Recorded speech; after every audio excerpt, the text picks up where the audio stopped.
Bom dia a todas, todos e todes. Com muita alegria retornamos aqui ao nosso horário das 11 horas de toda quinta-feira, desse encontro gingado, que se propõe exatamente a combinar questões, falar das transversalidades que a vida é constituída, e nisso a política, a cultura, a economia, tudo isso joga peso e constitui a vida na sua complexidade mais aprofundada. No programa de hoje, nós teremos dois momentos aqui importantes. O primeiro momento, que abro nessa momento introdutório, falando um pouco dessa última semana que nós tivemos aqui no noticiário local, o anúncio do prefeito municipal, o prefeito Topázio, que fala da sua intenção de transferir 100 pontos turísticos da cidade para as mãos da propriedade privada, município, para a exploração desses lugares. Vamos falar um pouquinho sobre essa situação aparentemente normal, uma vez que na notícia produzida, nas manchetes dos jornais que fizeram a comunicação dessa intenção governamental do município, que o prefeito dizia que isso não era privatização, né? Era apenas transferência de 100 pontos públicos dessa cidade e que fariam ali uma modalidade de concessão, né. Então eu sugeri, e isso me remeteu, obviamente, aos tempos em que eu era vereador, eu fui vereador durante 20 anos na cidade de Florianópolis, esse tipo de coisa não passaria sem a devida consideração da Câmara Municipal de Florianópolis, né. Eu teria, de pronto, tomado de assalto essa situação proposta pelo prefeito para abrir um processo de investigação sobre esse desejo que foge aos ditames daquilo que nós consagramos como a nossa Constituição citadina, que é a lei, uma lei municipal que trata dessas intenções governamentais, do trato da coisa pública, das cessões, dos empréstimos, daquilo que é público, e que parece que o prefeito, e até agora eu não vi publicamente uma manifestação da Câmara Municipal falando, né, dessa situação, que a lei orgânica do município ela deveria estar questionando exatamente essa tentativa privatista do prefeito. Ora, não é tão somente a questão da transferência de 100 pontos, que é assim, funciona assim no serviço público. Geralmente, as coisas transferidas para o setor privado, elas jamais voltarão para o domínio público. É assim, em grande parte, que acontecem as coisas.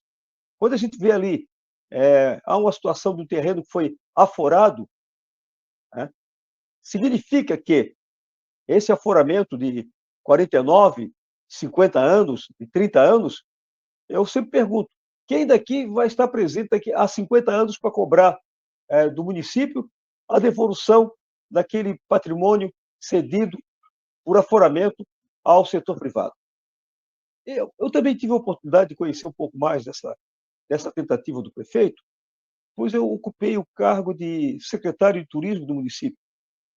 E nesse breve tempo que eu fui secretário, eu encomendei, logo de início, um levantamento de todas as áreas públicas à beira de praias em pontos turísticos valorizados da cidade, né.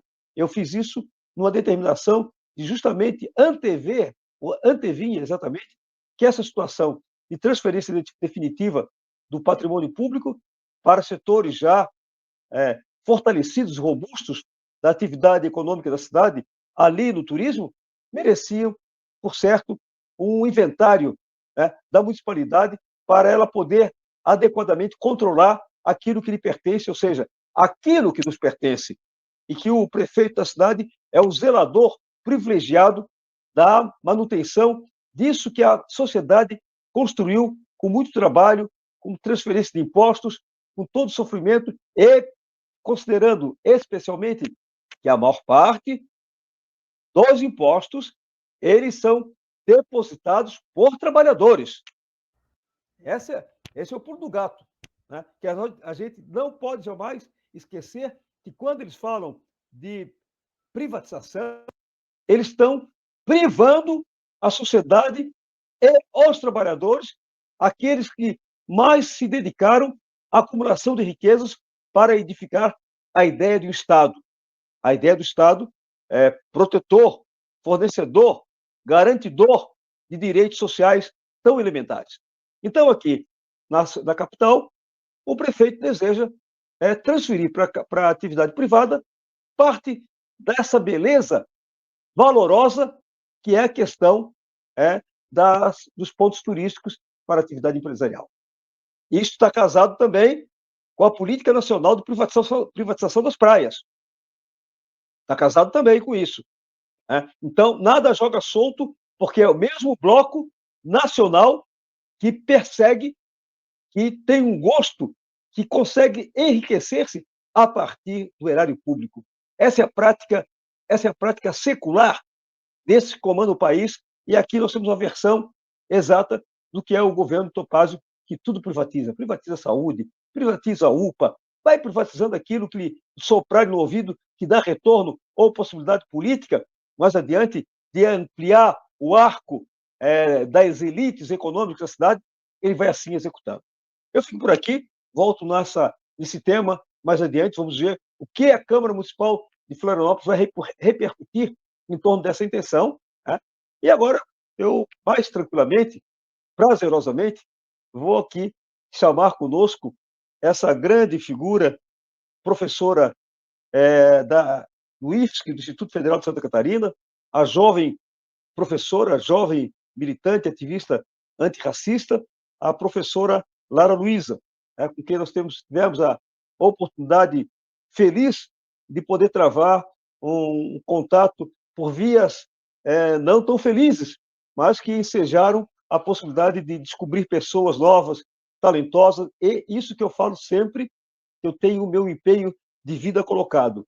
Eu faço aposta na juventude, essa juventude negra, feminina, que está chegando com vigor e que precisamos exatamente, os que já estão passando o bastão, como é o meu time, eu estou passando bastão e dividindo um pouquinho dessa coisa toda, para que a gente possa florescer, para a gente possa criar um horizonte novo na renovação política, tanto no município, quanto no país, quanto no estado de Santa Catarina.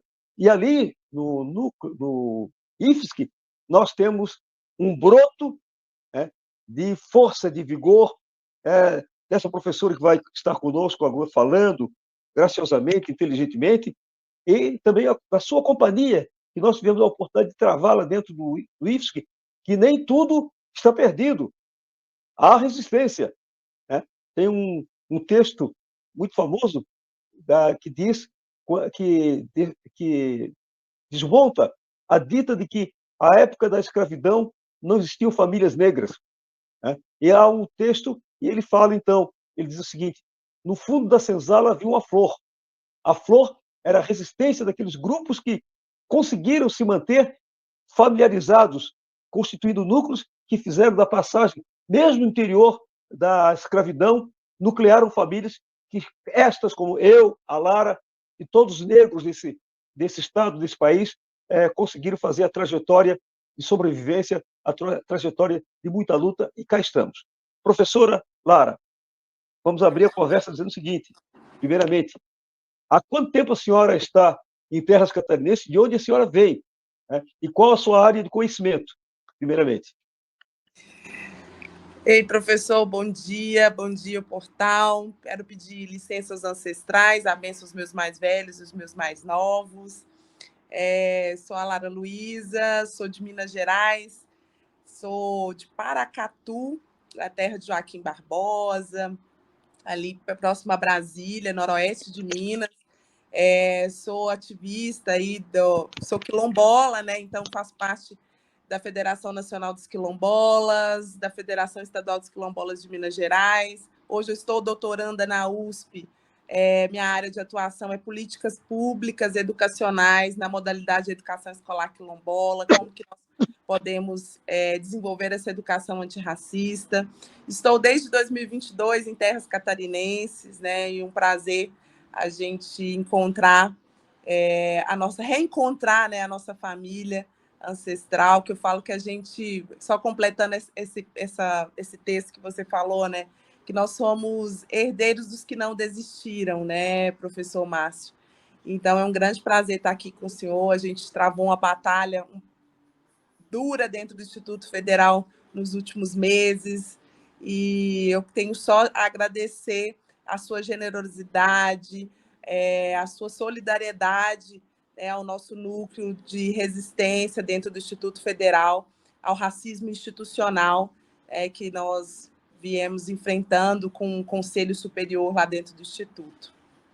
Então, a senhora fala que vem de Minas, de uma experiência quilombola, né, e nós sabemos o que significa Minas para toda a história, não só a história, ainda a história que ainda está decantando, né, que é, nós ainda estamos na superfície da história do Brasil. E Minas é, sem dúvida alguma, um dos celeiros mais brilhantes e decisivos para a gente compreender mais adequadamente esse país. E sair de Minas, saindo da terra de Milton Nascimento, saindo da terra de Joaquim Barbosa, de Aleijadinho, né, de Chico Rei, né, e tantos outros e tantas outras, né, e a senhora chega em Santa Catarina. Né? O que é sair de Minas e chegar em Santa Catarina para uma pessoa negra? Nossa, pergunta difícil, né? Terra do meu avô Ambrósio, né, que foi o maior líder quilombola, liderou o Quilombo do Campo Grande, que foi o maior em extensão territorial do Brasil, né? Para mim, que venho desse berço, de uma cidade que 90% da população é negra, Paracatu, 13 comunidades quilombolas, foi um choque cultural muito grande para mim, muito, muito mesmo, assim. Eu nunca imaginei que a gente tinha algumas ideias, né, mas que fosse tão forte a questão do racismo, a discriminação, mas a resistência que me encanta, sabe, professor, o que o senhor fez, o que os nossos ancestrais aqui nessa terra, que construíram os portos para que esses imigrantes italianos, alemães, chegassem aqui, a gente colocou o tijolo, né? Foram nossos ancestrais dentro da Grande Florianópolis. Quando eu olho os morros, eu só vejo quilombos, eu não consigo ver outra conjuntura social. Então, eu vejo a resistência negra catarinense muito forte. E foi um choque dessa questão do racismo, quanto que as pessoas não negras se sentem à vontade de ser racista aqui nesse estado, né? Então, isso me incomodou bastante, mas o reencontro com a militância, com o movimento negro, com os quilombolas de Santa Catarina me fortaleceu muito e me fortaleceu até em permanecer ao lado e aprender com vocês, que vocês também têm muito a ensinar ao Brasil, as formas de resistência, as formas de solidariedade que vocês criaram aqui também, né? Então, foi um choque, assim. Então, essas trocas generosas que nós precisamos intensificar, né? Exatamente, porque aqui de Santa Catarina nós tivemos contra nós negros durante um bom tempo e ainda nós temos que administrar resquícios dessa construção imaginária que foi a ideia de que Santa Catarina é o estado mais europeu fora da Europa, né?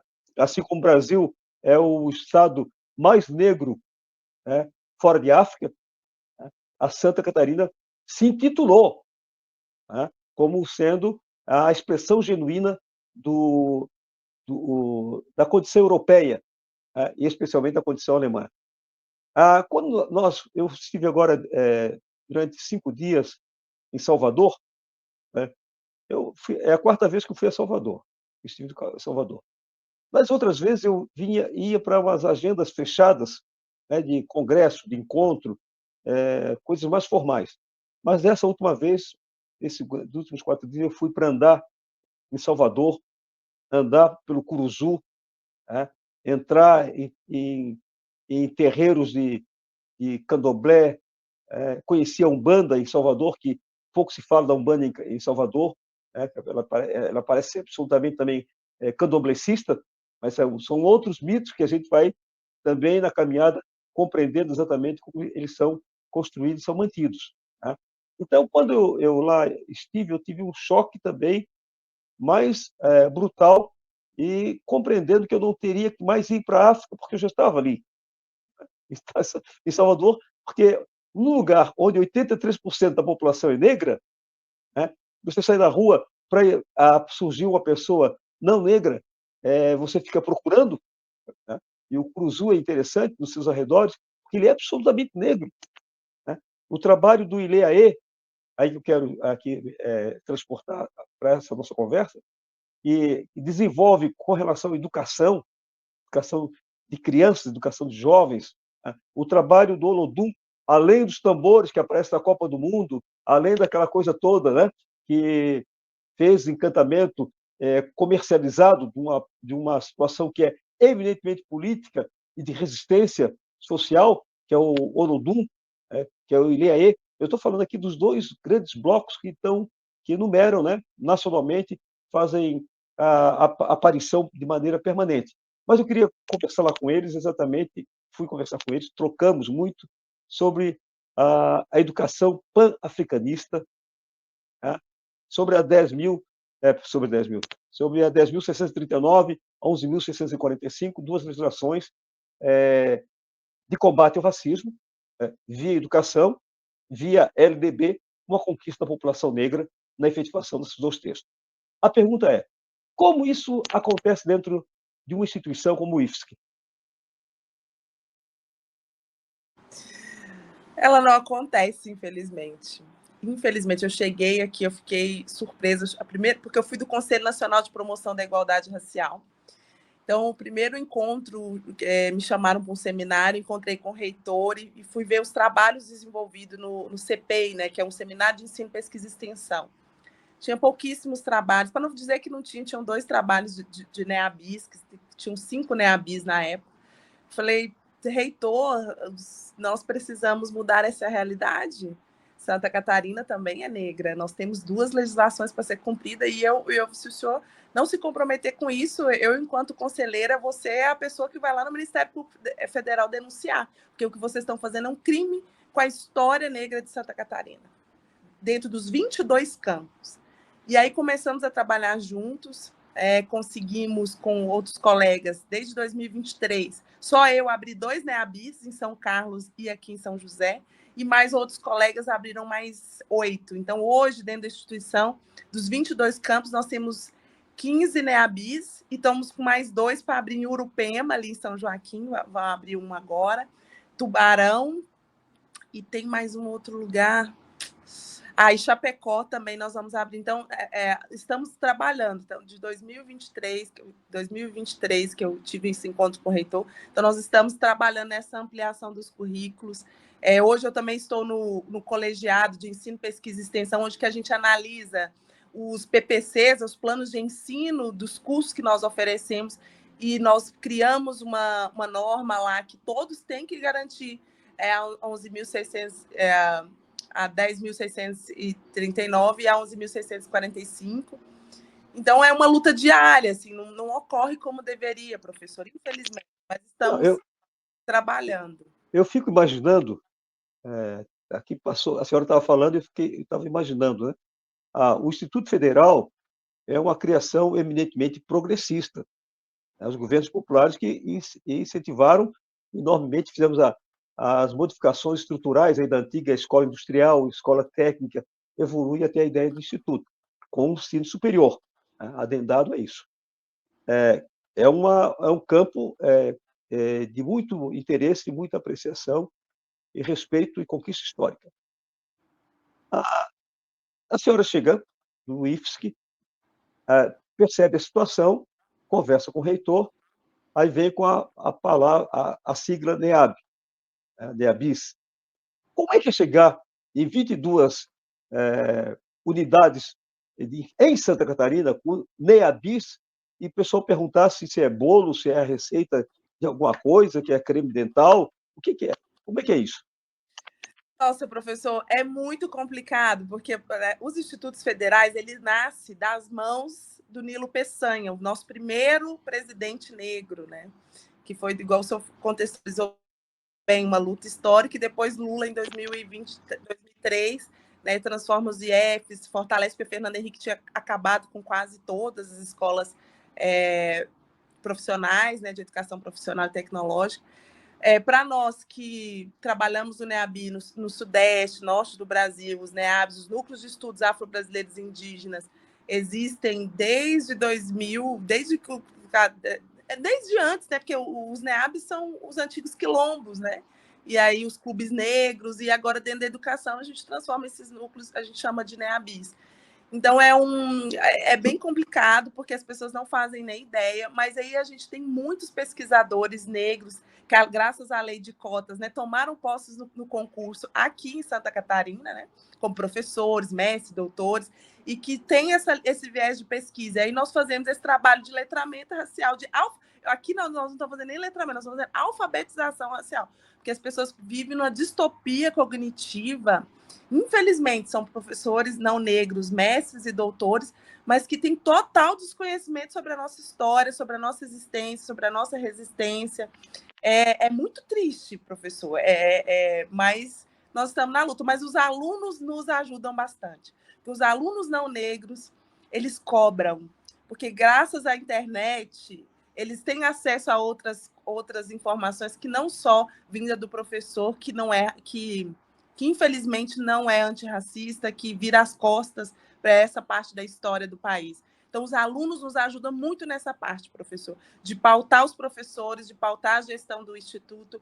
Falar, não, a gente quer participar do NEABI, a gente quer estudar racionais, a gente quer estudar as histórias dos quilombos de Santa Catarina, a gente quer estudar Antonieta de Barros, a gente quer estudar Cruz e Souza, a gente quer ouvir o professor Márcio. Então, os alunos nos ajudam a pautar, porque é muito difícil. Perfeito. Eu fico ainda acrescentando problemas da a implementação desse conjunto aí complexo de combate, medidas políticas e públicas de combate ao racismo, porque vocês estão tratando do Instituto Tecnológico. E os professores de ciências da natureza, especialmente, são os mais refratários à implementação da Lei 10.639, conforme as pesquisas. Eu também já pesquisei em unidades aqui no estado pelo CINTE e vi, e fui também formador na Prefeitura Municipal de Florianópolis para professores de matemática a convencê-los que a Lei 10.639 também lhes dá responsabilidade para se associarem ao combate ao racismo. Então, eu fico fazendo cálculo dentro de uma escola de engenharia, de física, de química, né, de arquitetura. O que fazer num ambiente como esse? Professor, nós trabalhamos muito, cobramos, pautamos a gestão, a formação dos professores, e chegou um ponto, principalmente nos últimos meses, que a gente enfrentou, que a gente queria que implementasse, e que conseguimos, né, não do jeito que a gente queria, o decreto que prevê cargos, uma cota de negros nos cargos em comissão. A gente pautou junto com o Ministério Público Federal, junto com o Observatório do Racismo, para que pautem o IFSC para responsabilizar os professores para essa questão também. Porque eles acham que é só professor de história, quando fala história da cultura afro, esquece que nós estamos em tudo, tem a etnomatemática, a ciência, a gente tem que desfazer essa história aí do darwinismo, dessa superioridade de raça. Então, assim, é muito complicado, né? E nós estamos batalhando, pressionando e para que isso ocorra efetivamente com parceiros externos, né? Porque por isso que a gente foi pedir a sua solidariedade, porque a solidariedade da Defensoria Pública, do Ministério Público Federal, do próprio Conselho aqui estadual de promoção da igualdade racial de Santa Catarina, do Movimento Negro de Santa Catarina, para ajudar a gente nessa construção dentro do Instituto Federal, dessa descolonização, essa contracolonização dos nossos currículos, né? Então, professora, nós temos ali mais 4 minutos para concluir o nosso programa, mas de grande de grande aproveitamento, né? Acredito que sim.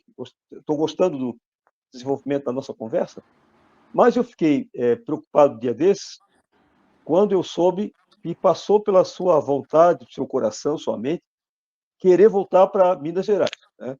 Fato que nós haveremos de fazer coro aqui e Lara não sai, né? Então, nós queríamos assim, falar, perguntar-lhe se da última vez até o dia de hoje se arrefeceu um pouco essa vontade de pegar um trem para Minas. Eu acho que eu vou perder o trem. Diz que o mineiro nunca perde o trem, né? Mas eu vou perder o trem para Minas, porque Floripa, os quilombolas, meu reencontro com essa família ancestral aqui, e por tudo que a gente há de fazer juntos, é que eu faço coro a isso, aos ancestrais, aos orixás, que a gente consiga aqui colocar mais negros e negras dentro do Instituto Federal, que a gente consiga pautar mesmo a promoção da igualdade racial dentro desse estado. Então, eu vou deixar o trem passar. Os tambores de Minas vão continuar ecoando no meu coração, mas os tambores catarinenses me chamam mais forte. Então, eu vou permanecer aqui em Santa Catarina. Então, por uma função ancestral e também pela luta intensa, e por ter sido também um dos grandes locais de concentração de presença africana escravizada, em Minas Gerais, tanta coisa maravilhosa, tanta dor, mas tanta coisa maravilhosa, tanta revelação humana maravilhosa, né? Nós temos que tratar Minas como um lugar de exportação de militantes, tá? Aqueles que vão para contar aquela coisa que o mineiro faz tão bem, que é contar suas histórias iluminadas, fazer sua história na trajetória humana de luta e constituir isso que eu gosto, aprecio enormemente, a ideia da palavra do imaginário, né? E que esse imaginário nosso, que aquele espaço que toca a alma, a mente, elabora e transcende, faz transcender, exatamente pela qualidade, diria assim, pela densidade das histórias contadas, né? Então, Minas Gerais tem diria assim, essa característica intensa, né? Talvez eu esteja me rendendo exatamente a beleza, a ternura que Minas conta exatamente, mas nós temos a ternura colocada também no nosso estado da luta sensível, exatamente que aqui se trava diariamente contra o racismo. Meu grande apelo, e a sua presença faz isso, é da gente promover essas trocas tão indispensáveis para a, a, dizer assim, a fazer a adesão mais precisa, dar densidade mais contundente para essa nossa trajetória. Nós temos muito que aprender com Minas, Minas aprende muito com os catarinas, né? Aqui nós somos 23% da população subnotificada. E, como eu digo, se formos notificar adequadamente, nós vamos para quase 30% da população aqui em Santa Catarina. Eu quero que a senhora se despeça agora conosco e volte em breve, se possível. Ô, professor, com certeza, foi um prazer estar aqui com vocês. E quando o senhor fala dessas histórias mineiras, porque muito, eu falo que Minas é matriz africana, é matriz ancestral banto, né? Porque a nossa força está na nossa palavra, na contação de histórias, né? Como a gente foi proibido de tantas coisas, em Minas a gente desenvolveu essa tecnologia de sobrevivência, de contar histórias, de encantar com as histórias, né? E aqui eu também me reencontrei e me encantei com as histórias catarinenses também dos meus irmãos, porque diz que a família a gente não escolhe, mas a família do coração a gente escolhe, né? Então eu encontrei aqui com os quilombolas, o movimento negro catarinense, e vamos sim, de forma bem contundente, enfrentar esse racismo e mostrar a verdadeira origem desse Estado, né? Então, eu agradeço pelo convite e agradeço imensamente pelo seu apoio na implementação do decreto que prevê os negros em cargos em comissão. E tem uma notícia boa para te dar: 2 chapas à reitoria têm pessoas negras, porque eles falavam que a gente não tinha negros capacitados, mas tem 2 chapas concorrendo à reitoria com pessoas negras. Isso me deixa muito feliz. Feliz também. Porque foi um trabalho nosso, coletivo. E muito obrigada, viu? Espero voltar mais vezes aqui no Ginga. Muito obrigado. Nós agradecemos sua disponibilidade, né, e também agradecer aqui o desacato, porque esse, espaço se constituiu num palanque para que nós, desde, março, nos entrincheirássemos para fazer esse anúncio público do que acontecia no interior do IFSC. Um abraço, axé, e como a gente fala aqui, professora, muita ginga, né, não só dessa hora, mas para toda a vida. Axé.